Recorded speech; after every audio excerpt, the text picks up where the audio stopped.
पाक प्लेस के मुअज़्ज़िज़ दोस्तों, अस्सलामु अलैकुम। दोस्तों, क़याम पाकिस्तान से लेकर आज तक इंडिया ने पाकिस्तान को तस्लीम नहीं किया, इसीलिए शातिर दिमाग हिंदू पाकिस्तान को तोड़ने का कोई मौका हाथ से नहीं जाने देते। दरियाओं के पानी से लेकर जमीनी सरहदों तक इसने हमेशा पाकिस्तान के खिलाफ हथियार उठा रखे हैं। आज की इस वीडियो में हम बात करेंगे, क्या भारत फिर से 1971 की तारीख दोहराने जा रहा है? क्या वो आजाद कश्मीर पर भी कब्जा जमाने के ख्वाब देख रहा है? क्या मकबूजा कश्मीर हमेशा के लिए पाकिस्तान के हाथ से निकल चुका है? पाक फौज और हमारे गुमनाम हीरोज की आइंदा हिकमत अमलियों में क्या क्या तब्दीलियां आने वाली हैं? क्या 2020 में खालिस्तान बनने जा रहा है? 1971 में पाकिस्तान को किस सानहे से पाला पड़ा था? इन सब टॉपिक पर आज की वीडियो में आपको बताया जाएगा। इससे पहले कि मैं आप लोगों को मजीद तफसीलात से आगाह करूं, आपसे इतनी गुजारिश करूंगा कि इस वीडियो को बगैर स्किप किए आखिर तक जरूर देखिएगा, क्योंकि ये वीडियो आपके लिए बहुत ही मुफीद साबित होने वाली है। दोस्तों, दर हकीकत 1947 में बरतानवी साम्राज्य के गैर मुनसिफाना तकसीम के नतीजे में अभी तक दोनों ममालिक के दरमियान राह हमवार की फिजा कायम नहीं हो सकी, और खास तौर पर कश्मीर के मामले को लेकर आज तक दोनों ममालिक के दरमियान रस्म हक्को बातिल जारी है।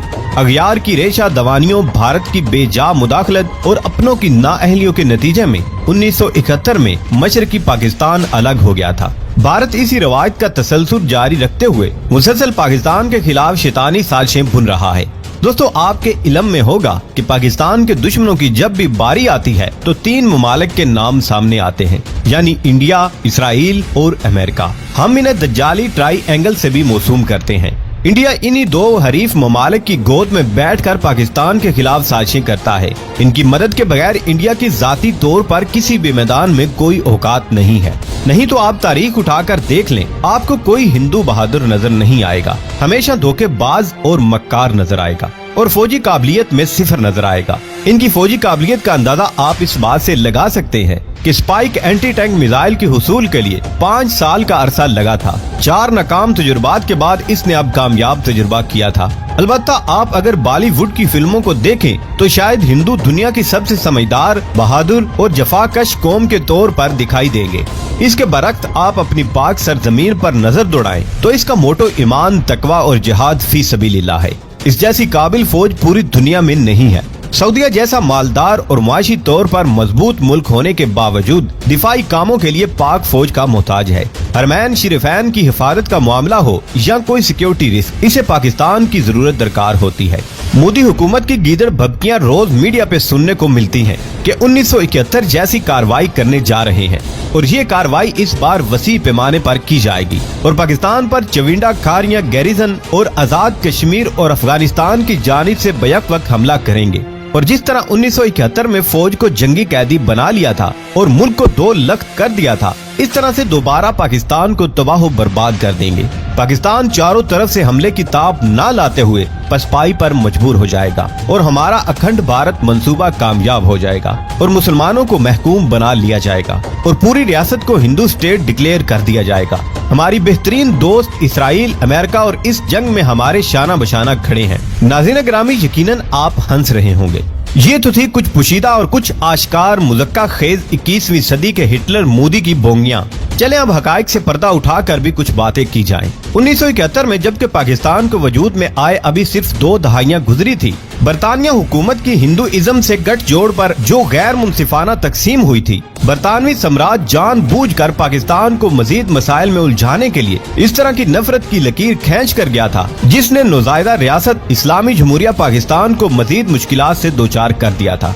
इसी वजह से बाद में मसला कश्मीर और मशरकी पाकिस्तान जैसे बड़े और कई तरह के छोटे मसाइल पैदा हो गए थे, जो कि लीडरशिप के फुकदान की वजह से अभी तक हल ना हो सके। कुछ जमीनी तौर पर भी फासला होने की वजह से वतन दुश्मन अनासर पर नजर रखना इंतहाई मुश्किल हो चुका था। इक्तदार की हवस, अपनों की बेवफाई और तबकाती तकसीम नफरत के ऐसे बीज बोती है जिसकी फसल कई नस्लों को उठाना पड़ती है। बदकिस्मती से कायदे आज़म मोहम्मद अली जिन्ना के दुनिया से चले जाने के बाद कोई ऐसी लीडरशिप पाकिस्तान को मुयस्सर न आ सकी जिसकी बदौलत फासले कम किए जा सके। 1948 में पैदा होने वाली दरार तूल पकड़ते पकड़ते हमसे बिल्कुल हमेशा के लिए अलग हो गई। इसके अलावा मुल्क की दिफाई और मुआशी कमजोरी भी इसी वजह से थी। कम्युनिकेशन गैप के साथ साथ मीडिया का आजाद होना भी DGISPR major general Asif Ghafoor अपनी प्रेस कॉन्फ्रेंस में कर चुके हैं। 1971 में अगर मीडिया आजाद होता, सियासतदानों और मुसल्लह अफवाज को इन गलत फहमियों पर निशानदेही करता तो मशरकी पाकिस्तान हमसे अलग न होता।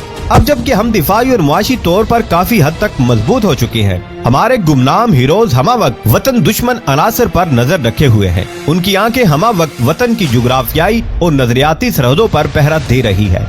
अगर कोई बैरूनी ताकत किसी भी किस्म के फिरका वराना फसाद, लसानी या सूबाई तासुब को हवा देने की कोशिश करती है तो उसे मुंह तोड़ जवाब दिया जाएगा। मुअज़्ज़िज़ नाज़रीन ग्रामी, अगर जमीनी हकायक और पाकिस्तान इंडिया के सरहदी और अंदरूनी मामलात पर नजर दौड़ाएं तो जिस तरह की ग्राउंड तैयार हो चुकी है, इससे पाकिस्तान मुकम्मल तौर पर महफूज और इंडिया मुकम्मल तौर पर गैर महफूज हो चुका है।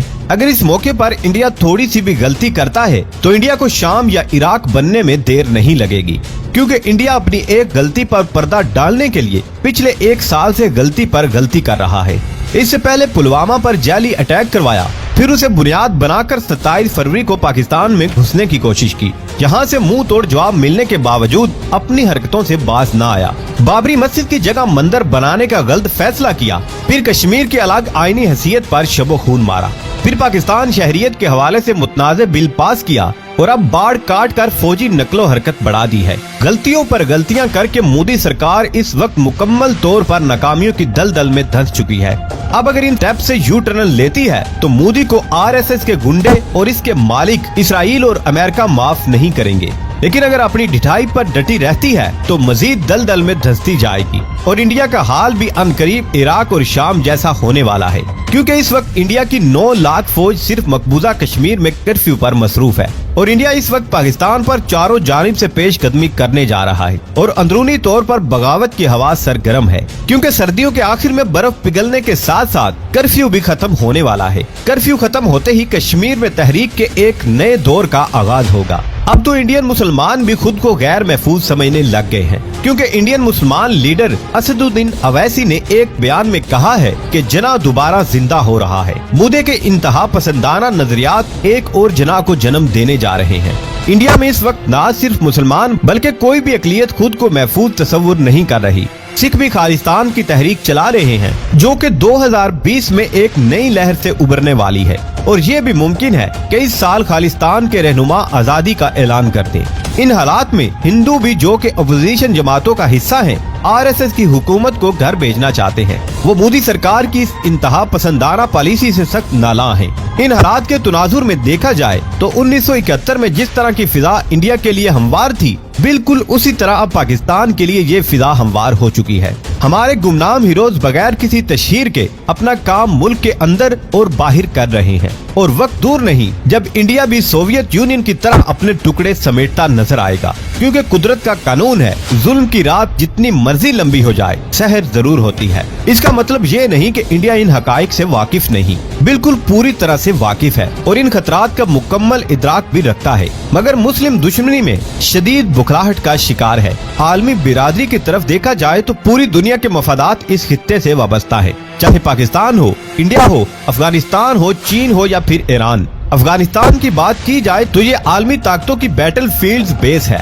इंडिया को देखा जाए तो ये इनकी मुआशी मंडी है, जहाँ से अरबों अंग्रेजों, यहूदियों और ईसाइयों के मफादात वाबस्ता हैं। चीन को देखा जाए तो चीन के बगैर आलमी मईशत भी नामुकम्मल है, क्योंकि चीन जापान के बाद दूसरी ताकत है जिसकी प्रोडक्ट पूरी दुनिया की जरूरत है और ईरान अरब ममालिक के बाद तेल के एक बड़े जखीरे पर हुक्मरान है। इन तमाम बातों को मद्देनजर रखते हुए देखा जाए, मैं ये नहीं कह रहा कि पाकिस्तान इंडिया के मुकाबले में एक मजबूत मईशत है, बल्कि मैं दुनिया आलम के मफादात की बात कर रहा हूँ। इसकी 9 लाख फौज सिर्फ कश्मीर में फंसी हुई है, बाकी मादा फौज अंदरूनी खतरात से निमटने के लिए मसरूफ है। बची खुची पाकिस्तान के खिलाफ खड़ी है। मुसलमानों समेत तमाम अकलीतें अलहदगी की तहरीक चला रही हैं और पाकिस्तानी गुमनाम हीरोज कार्रवाइयाँ डाल रही हैं और शहरियत के तनाज़े को लेकर बगावत की फिजा आम हो रही है।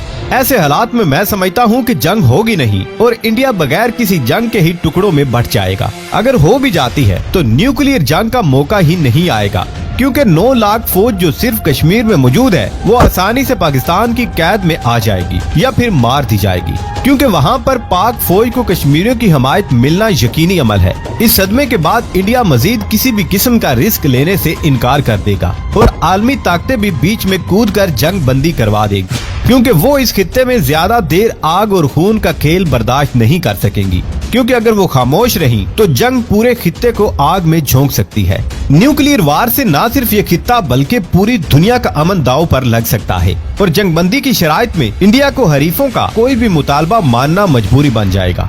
अगर मुआवजाती तौर पर इंडिया इन तमाम हादसात से बच भी जाए तो अपनी नालायकियों और नाअहलियों के हाथों ढेर हो जाएगा।